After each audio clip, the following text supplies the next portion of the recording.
For THLPE, and I teach at Florida State University. Thank you for joining us this afternoon. Our next conference, How to Use Technology to Advance My Business, is going to be presented by Mr. John Butler. Unfortunately, Mr. Jose Marquez was not able to join us this afternoon.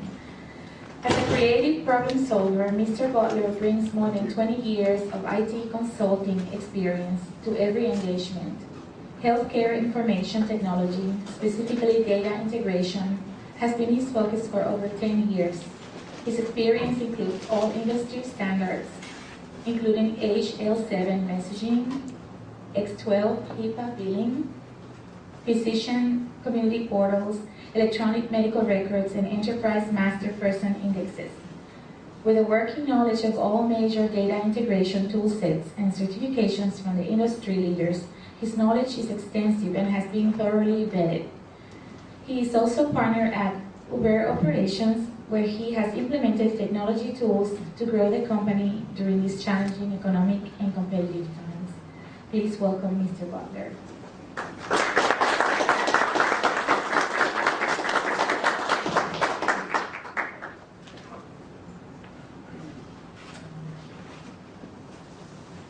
All right, everybody. So as I mentioned, my name is John Butler. I'm going to be talking to you today about some of the tools that we've used at Uber Operations to help our business succeed.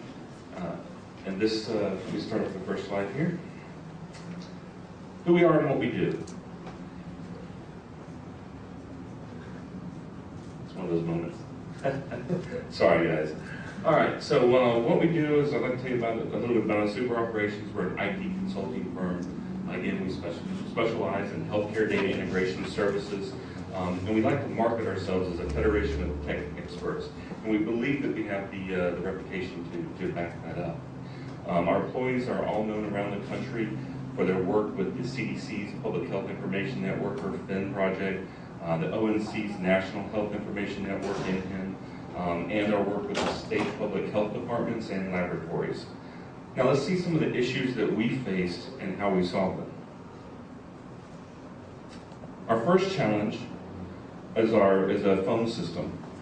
And most of our employees, due to the nature of our business, tend to either work from home or in the hotel, as the case may be, when they're not on site at a customer location.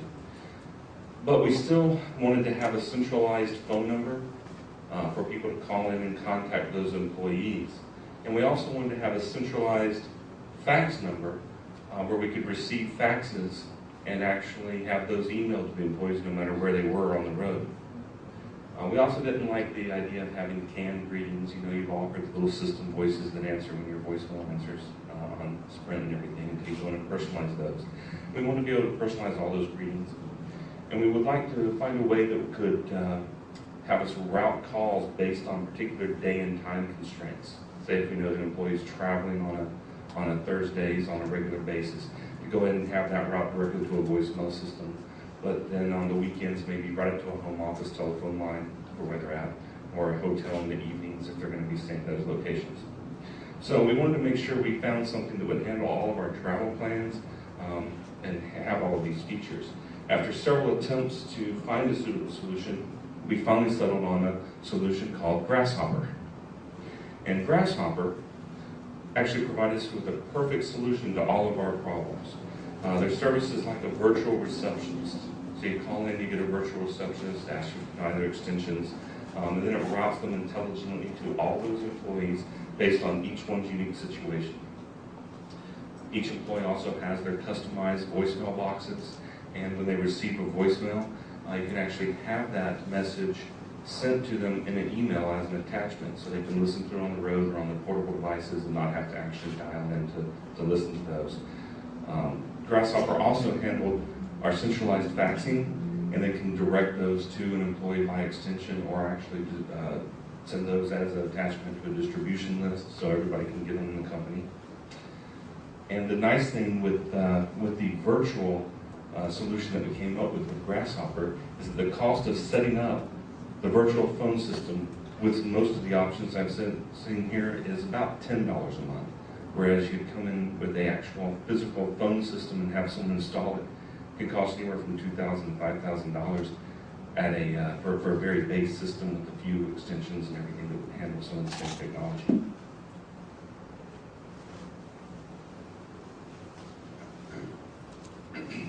Another challenge that we faced, of course, is corporate email.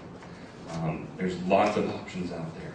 You can do Gmail for your business, and it kind of masks something and do that outposting, or you can go with an Exchange hosted solution, and Microsoft Exchange being one of the largest platforms out there for corporate email.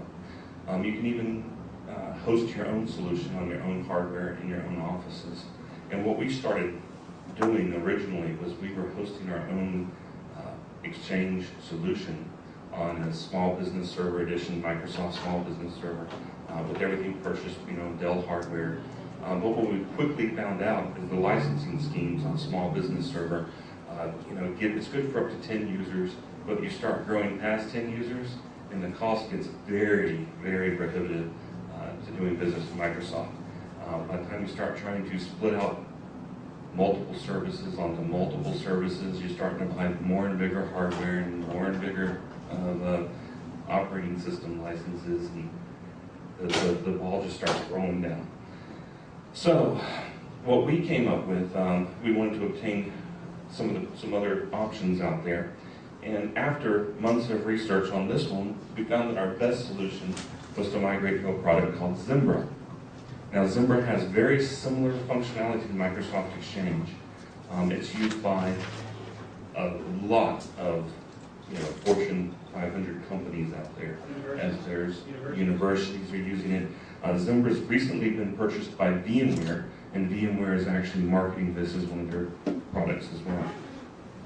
The nice thing with Zimbra, it'll run on top of Windows, it'll run on top of open source software, so you can run it on Linux, you can run it on virtual hardware, so you don't have to use an actual server. You can put on a virtual machine and run it with several other virtual machines on a single piece of hardware. What's nice about that is Microsoft Outlook clients, because a lot of our people use Outlook. Microsoft Outlook connects to Zimbra like it was Exchange. So not only do you get your email, you get your calendars for collaboration, and you get your contacts. You can also access it with a very rich web interface, similar to Microsoft Outlook for web. And then all of your mobile devices, whether they're smartphones, Blackberries, anywhere along those lines, can connect straight to that server and get your emails, contacts, and sync your calendar.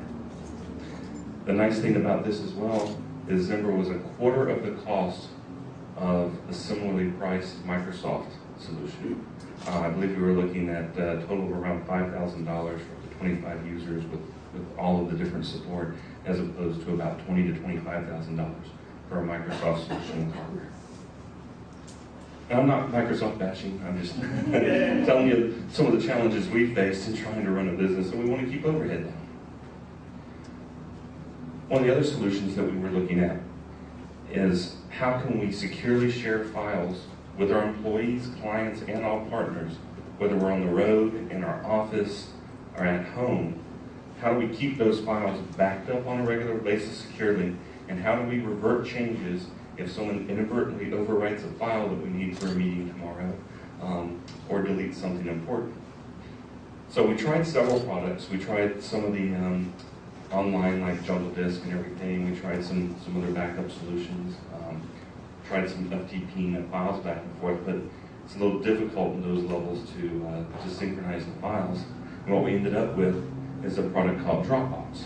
Now, Dropbox actually gives you the ability to have 50 gigabytes of storage on the Amazon cloud server, and it's about $100 per year per user. So it's fairly cost effective when you start looking at the prices of like having an external drive to share around or move data.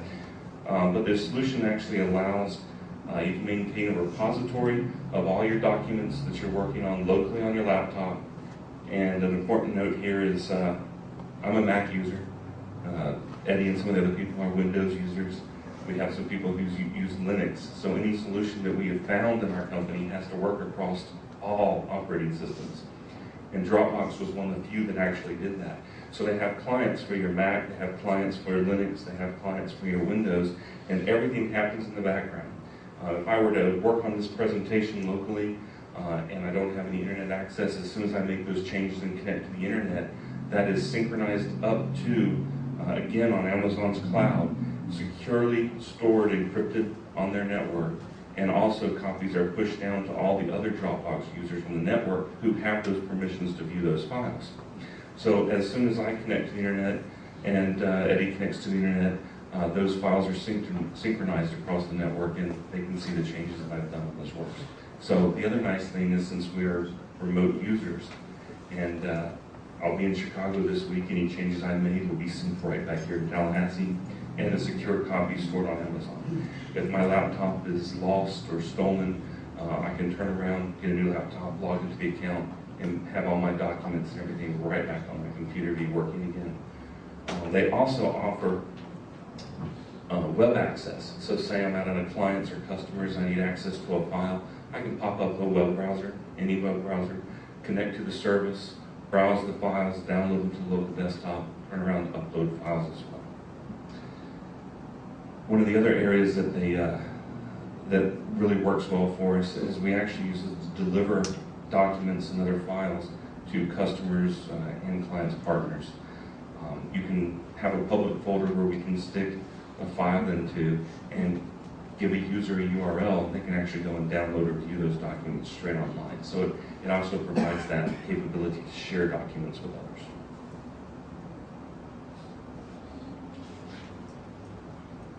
Another challenge we faced was diagram software. I'm sure all of you have heard of Microsoft Visio. It's one of the leading diagram softwares out there. And we, of course, when we do work and actually perform services for our customers, a lot of times have to diagram or document what we've done. We also, for a lot of requests for proposals and other things, have to do some mock-ups of either software interfaces or how we plan to proceed, even just simple flow charting. And when we work on that, we typically need expertise from several of our members of the team to work on that. And so the typical way that you would perform that task in the past is to take a file, you work on it, you save it, you email it to someone else, they take a look at it, they open it, they make changes, they send it back. We were really looking for something to let people collaborate without all of that network traffic sending back and forth. And then again, we're all on different platforms. We needed something that would work, whether it's Mac or Windows or Linux operating system. And this, again, Visio was the leader in the marketplace, but the cost of ownership, again, is quite high and wouldn't satisfy all our requirements. So what we decided after looking around was there was a web application that would fulfill all of our requirements, and we settled on Glyphy. Now, Glyphy gives us a very rich method of creating documents. Uses modern stencils, so everything's nice and three-dimensional and just has that very nice appealing look to it, as opposed to some of the flat 2D renderings that you've seen on a lot of the previous drawings. But we can also collaborate right in the browser, so there's no need to save those documents and send them around. Multiple people can actually pull up and look at the document at the same time and work on making changes. Glyphy was also very cost effective. We can have 20 users working on Glyphy for the same price as one user on Visio. So the price break there is a large difference. And then again, since Glyphy's all browser based, the documents are private, but once you finish a diagram or complete a document, you can just, with a couple of clicks, publish it online and allow people to go view that or download that.